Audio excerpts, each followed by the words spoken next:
Is it close, Mike? Come back and get the net or no? 150 still. Oh, you're still 150 out? Staying down. We got a few in. I see that thing now. That flasher breaks real fast. There you go. Nice slow lift. There we go. What do we got? Looks like a nice, beautiful coho there.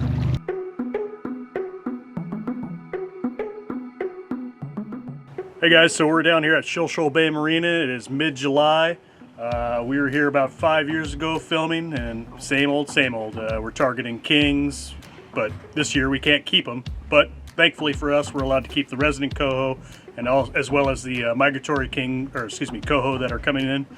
Slowly but surely they're coming in, and once we get a little bit of rain, they should be showing up in some better numbers. This is first salmon. First salmon? He looks a little nervous. He does. Yep,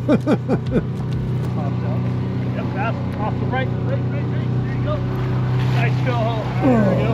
There you go. That's a nice coho. All right, well, we got our first beautiful little Puget Sound coho. This is not a resident. Looks like we got a migratory fish. So not the biggest right now, but as the season goes on, these fish will put on about a pound a week and just get a little bit bigger and a little more aggressive. Like I said, not the biggest, but definitely the most delicious. It ain't a Kobe, that's for sure. Yeah. Got a little weight to it. Yeah, got a little weight to it. Be a king. Saw some good marks down there. Drop down to it. Real fast. Another coho. Nice. Go. Got him. So this is a little different from the first coho we got. This is a resident coho. So the difference between a resident coho and the migratory is obviously this guy has not made it out to the ocean yet, and that's pretty obvious to tell just from the size of him. But still, you know, just no different in taste. I would say almost better tasting just because of how young and tender they are. Go ahead, man. You're good. That's a little deeper, so it's got a little more rolling, a little more reeling to do. There he is. I think it's cold. Yep, another coho. Ooh! Dinner is served. Out here on the Puget Sound. Shout out to First Light Fishing and Mike Ainsworth for our third coho of the day. So the standard setup that we like to use, or I should say I like to use, is an Okuma cold water reel. Works really well when you pair it up with a Guide Select Classic. It's a 10.5 foot, 15 to 50, 15 to 30, excuse me. So that paired up with Pro Troll flasher and some Seagar fluorocarbon, and of course a Silver Horde hoochie, or you know, put whatever hoochie you want in there on your favorite, you know, whether it's Gibbs or West Coast tackle.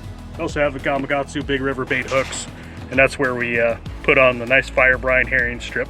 You know, they'll eat those hoochies regardless, but it's always nice to have, like today it was a little tougher bite, so we're adding the herring strips, we're adding some lunker lotion just to try to see what they were keying in on. It's been a little stubborn bite, so with you got all that good stuff, you can definitely catch some fish. You know what this guy did about 30 minutes ago? He caught his first Puget Sound salmon. Now he's going to catch his second. What a great place to come fishing. Coho. Go. Nice. Number 4. That sounds really good, Alex. Oh, take it. There we go. Boom. Another one for the barbecue. So everybody knows that herring works well in the Puget Sound. Some people like to cut plug it, some people like to whole rig it. So what I do is brine my herring at least overnight, sometimes as much as up to 2 days in the natural fire brine. It has a lot of UV properties, but sometimes it's just not enough. So what I like to do to enhance that brightness and, you know, that strike is I'll add the Atlas Mike's bait brightener to it. And that just really makes it pop. I don't know if you can see it here in the video, but it's just got some really good color to it. You know, anything to increase the odds of getting these fish to bite is something I'm gonna always try. Yep, there he is. He's on. Fish on. So tide changed. It was slack tide on the other side. We moved over here, and as soon as the tide started to move again, insta bite. Oh, right. flat line. Double, double. Get just real. Head towards me. Yeah, nice Coho. There we go. Yes. That's the one we were looking for. Puget Sound Coho, limit for the day. Courtesy of First Light Guide Services, Mike Ainsworth. Beautiful day out here, couldn't ask for anything better. We got two. Alex, reel in that herring right there for me. Everybody loves a double. How can you not? I don't know if that's it might be a Coho. You got me all excited. Come on over. What is Take it? it. It's a Coho. Oh, another Coho, real fast.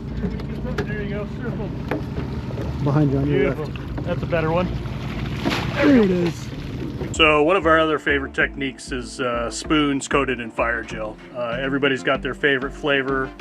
Today we're using some tuna, which you can still see is on there, and that's been on there for over an hour that we fished it, so it holds on really well. The other really good one is, of course, herring. You know, there's a lot of that running around in here, so we're trying to match the hatch, so to speak, with the scent and smell as well as the visual.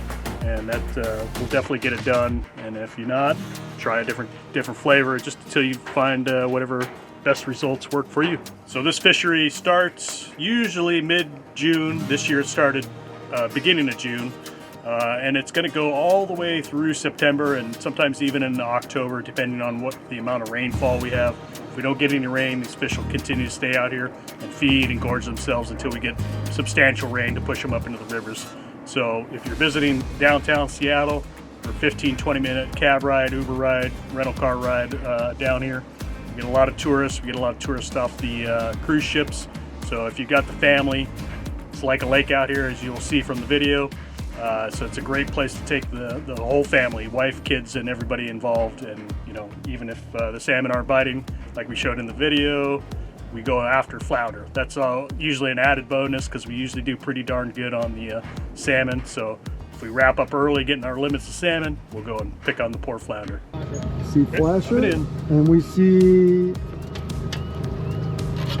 darker fish, not silver. Yep, that's definitely a king.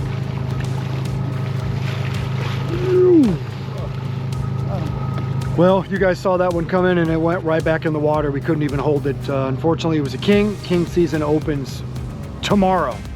We're a day early, but the kings are biting already. This isn't even fair. Yeah. You guys heard it yourself. This isn't even fair. You know what that means? If you have kids, you want to get them into fishing. When you're done salmon fishing in Puget Sound, drop them to the bottom. It's a bite every time you get to the bottom. We got liberal limits out here. It's great for fishing, great for eating, and it's tug every time you go.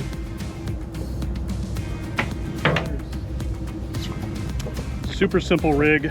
I'm running about a, I don't know, say 30 inch leader, maybe 24. But in between that, I do two double overhand loop knots, and then I'll even thread on that nice little silver horde squid there, because I will use a combination of fire gel on the squid, just rub it on there. I got a little piece of herring on there now just for fun, but normally put a little piece of herring right on top of that, and that's all it takes. So it's really nice because you know, if we're out here and the salmon bites slow, you can switch over this, especially if you got kids, or you just want to change the pace. And Get what your size limit. hook is that? Single hook? What kind is it? Single number 4 Gamakatsu hook. You guys know anywhere in Puget Sound you can find these things. Silver horde, Gamakatsu. We're talking about line. What kind of braid you using, Mike? This is a company out of Kentucky, I believe, called Fins. Very comparable to your Power Pros and Maxima, but a little better price range. So I order it directly. I don't think of anywhere here in the Washington State area that sells it. Another one coming over the rail there. Instant action. And one of the things that Mike just said over here was, this is actually a lot of fun on light tackle. Bring a real light rod out here, something maybe like you would use for trout, and it's going to be a lot of fun. Loosen the drag, catch as many as you want. Today's episode of Pautzke Outdoors comes to you from the greater Seattle area where we're fishing Puget Sound. It's the second time we've been here in about 6 years. We are back out here today with guide Mike Ainsworth of First Light Guide Service focusing on trolling for resident coho. Sure, we'd all love to catch kings, and we did catch 2 kings today, but we couldn't show them to you because king season is closed. It actually opens tomorrow, but it only opens for 3 days. So it's no use doing a video on that because it's not accessible to most. However, coho fishing typically lasts from June through September into October, and it's readily available for folks. And we know some of you guys are going to say, hey, some of those coho you got are pretty small. That's right, they are. They are resident coho. The migrating coho are just starting to arrive, okay? They're just starting to arrive. Today is actually July 16th, and every day from here on out, larger coho are going to arrive into September and October. Now, we focused on catching fish 3 ways today. We trolled natural fire brine herring that were boosted up with the new Atlas Mike's bait brightener. It's been around for a long time, guys, but it's new because nobody even knows it exists. It's probably one of the best products there is in the Northwest. Now, we also trolled fire brine herring strips that were also in that bait brightener on the back of a hoochie, and we trolled spoons coated in herring and tuna fire gel. Now, you'll see in the video, Mike also used a lot of krill lunker lotion on the skirt of that hoochie. He loves krill because what are these fish eating in the ocean? Eating in the Sound. Lots of krill and herring. Now, sure enough, we had a great day here on the Sound today. The water was absolutely beautiful. There was no wind, and it was the hottest day of the year so far. Got into the 90s. That's why you see Mike all covered up right here, because anybody gets sunburned in these conditions. The good news is, from now all the way till fall, you'll have coho to chase here in Seattle's Puget Sound.